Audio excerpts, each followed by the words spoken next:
Alright, so we're going to do set builder notation. Interval notation. We're going to start with inequalities, go through a number line graph, and then go to set up our interval notation. So I'm going to fast forward through some of the stuff we've seen already and say, let's see, how about this one? I got 1 is less than r is less than 2. Alright, I'm going to leave some space here.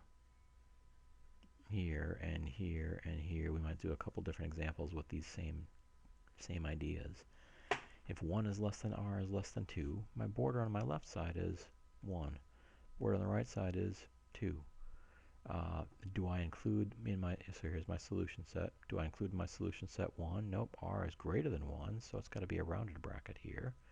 R is less than 2, so I'm going to put a rounded bracket there. So there's my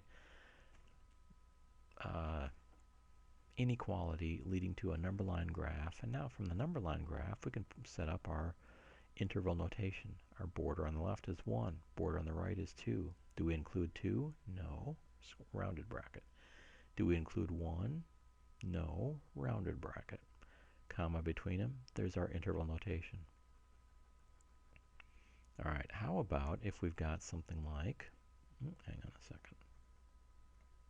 If we've got something like 1 is less than r is less than or equal to 2. All right, really not a whole lot of difference, but here's a less than sign, here's a less than or equal to. We still try and set up our number line. What's our border on the left? 1. What's our, sorry, that's an ugly 1. What's our border on the right? 2. Right there. All our solution is right there. And now, do we include r is equal to 1? Nope. So there's a rounded bracket there. R is less than or equal to 2. Could be equal to 2, so I put a square bracket right there. Should be right over that hash mark, but my writing was not so great.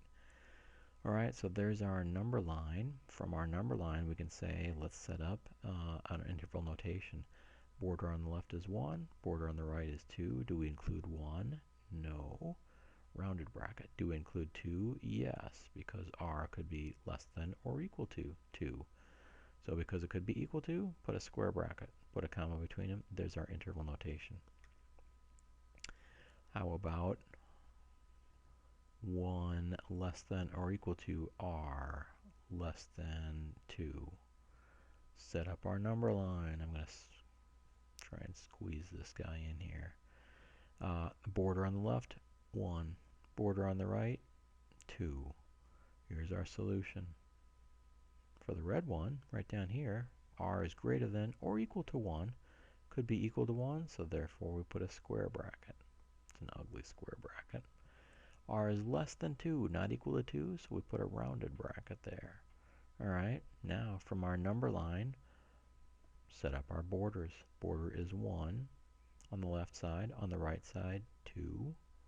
Do we include 2? Nope. Rounded bracket. Do we include 1? Yep. Square bracket. Put a comma between them. There's our, right there is our interval notation for that inequality. Last one could be if we've got 1 less than or equal to r less than or equal to 2. Set up a number line. Number line includes border of 1, border of 2, solution right in here.